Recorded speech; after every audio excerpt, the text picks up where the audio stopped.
नमस्कार, मैं professor Anil Tiwari.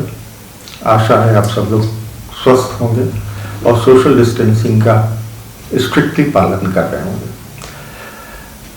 Cabinet द्वारा, भारत सरकार द्वारा नई शिक्षा नीति लागू की गई है। उसमें हायर एजुकेशन सेक्टर में आज हम चर्चा करेंगे। जो हायर एजुकेशन सेक्टर के लिए जो पॉलिसी आई है उसमें 9 बहुत बड़ी हाइलाइट्स हैं, उनके ऊपर हम चर्चा करेंगे। पहली जो सबसे बड़ी बात है वो है कि उच्च शिक्षा जो थी वो अभी तक human resource development HRD ministry से डेवलप होती थी, उसको परिवर्तित कर दिया गया है। अब वो मंत्रालय होगा, जिसकी मांग बहुत सालों से हो रही थी।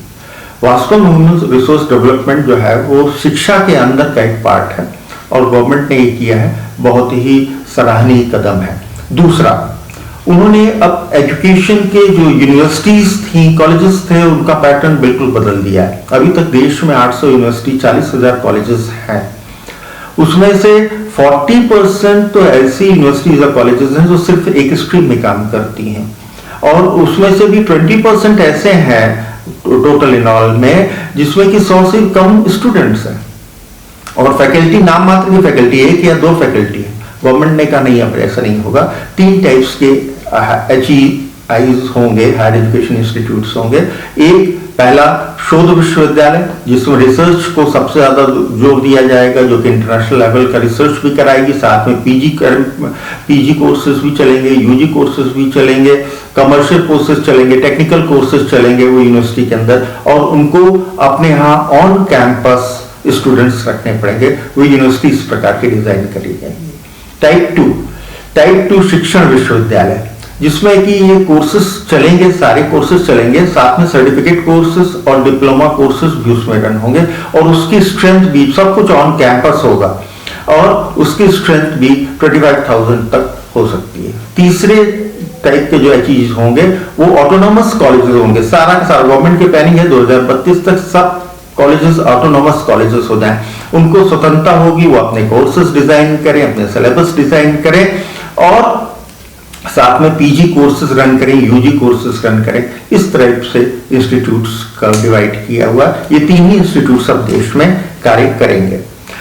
इसमें तीसरा जो सबसे बड़ी चीज की है वो स्टूडेंट्स के लिए फ्लेक्सिबिलिटी है। फ्लेक्सिबिलिटी मतलब एक तो 2 तरह की फ्लेक्सिबिलिटी दी है। एक तो चॉइस, सब्जेक्ट की चॉइस वो कर सकता है। जरूरी नहीं है कि साइंस का स्ट्रीम का कोई लड़का है, या तो वो चाहता है कि वो कंप्यूटर पढ़ना चाहता है तो कंप्यूटर उसको नहीं मिलेगा, या वो म्यूजिक लेना चाहता है तो म्यूजिक उसको नहीं मिलेगा, या आर्ट्स का कोई सब्जेक्ट लेना चाहता है, ऐसा कुछ भी नहीं। या आर्ट्स का कोई विद्यार्थी और कंप्यूटर साइंस का कोई सब्जेक्ट लेना चाहता है तो उसको वो स्वतंत्रता होगी, उसके क्रेडिट पॉइंट्स है और वो उस कोर्सेज को ले सकता है। दूसरा, टाइम ड्यूरेशन की। अभी तक क्या होता था, स्टूडेंट्स फर्स्ट ईयर पास करते थे, किन्हीं कारणवश वो छोड़ देते थे पढ़ाई, सेकंड ईयर पास करते थे, फिर उनको डिग्री नहीं मिलती तो बेकार हो जाते थे। अब ऐसा नहीं है।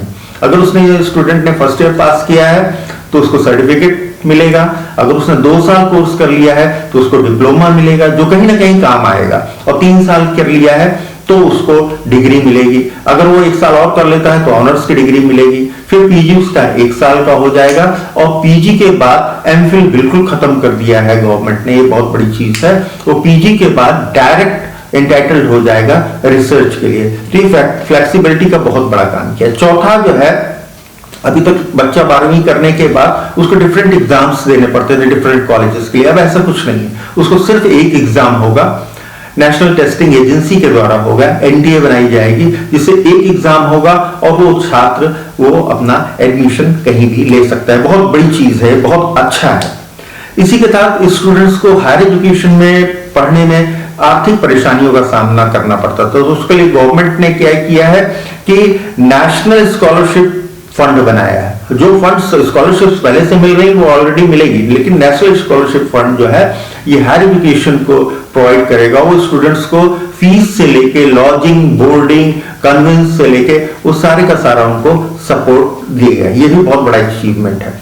छठा जो है, नेशनल रिसर्च फंड गवर्नमेंट ने बनाया है, जिसमें कि बहुत ज्यादा अमाउंट गवर्नमेंट रख रही है। 1% जीडीपी का 1% उस अमाउंट रहेगा। उससे क्या होगा, रिसर्च के लिए जितने प्रोजेक्ट्स हैं उनको फंडिंग दी जाएगी, और इंस्टीट्यूट्स को, तीनों टाइप के इंस्टीट्यूट्स को रिसर्च में जो इन्वॉल्व हैं उनको फंडिंग उससे दी जाएगी। चौथा, ओवरसीज स्टूडेंट्स को, जो फॉरेन के स्टूडेंट्स, उनको अट्रैक्ट करने के लिए inter university centre for international education बनाया जाएगा। और इसी तरह से एक और बनाया जाएगा इंटरनेशनल एजुकेशन सेंटर। 2 तरह के ये इंस्टीट्यूट स्थापित किए जाएंगे जिससे कि हमारे विद्यार्थी भी बाहर जा सकें और बाहर के विद्यार्थी भी इंडिया में पढ़ने के लिए आ सकें। 8वां जो है वो ओपन डिस्टेंस लर्निंग, ओडीएल के ऊपर बहुत जोर दिया गया है। और ये जो है ये मूस के साथ साथ MOOC के साथ साथ ये प्रोग्राम रन होगा। जो दूरस्थ एरिया में छात्र हैं और नहीं आ पाते हैं, वो इससे और इसकी गुणवत्ता पे बहुत ध्यान दिया जाएगा। ये भी बहुत बड़ी चीज है। 9वां, जो शोध करते थे विद्यार्थी, उनके लिए गवर्नमेंट ने बड़ा ध्यान रखा है। इस जो नई पॉलिसी है गवर्नमेंट की, उसमें क्या है, अभी तक जो बच्चा शोध करता था उसको या तो JRF वगैरह कोई फेलोशिप मिल गई तब तो ठीक है, नहीं तो उसको सारा खर्चा जेब से करना पड़ता था। अब ऐसा नहीं है। वो जब स्टूडेंट शोध करेगा उसके साथ साथ उसको पार्ट टाइम जॉब भी दिया जाएगा, उसको टीचिंग में भी इन्वॉल्व किया जाएगा, उसको अन्य स्थानों में जैसे विदेशों में होता है उसको छोटे छोटे असाइनमेंट्स या कुछ चीजें दी जाएंगी जिसका उसको पेमेंट मिलेगा, जिससे उसकी आर्थिक सहायता भी होगी। तो ये 9 हाइलाइट्स, बहुत बड़े बड़े पॉइंट्स हैं जो हायर एजुकेशन के लिए हैं और सराहनीय कदम है गवर्नमेंट के। इसका इम्प्लीमेंटेशन बहुत अच्छे से हो जाए तो निश्चित रूप से हमारे देश का जो सिनेरियो है वो चेंज हो जाएगा। धन्यवाद।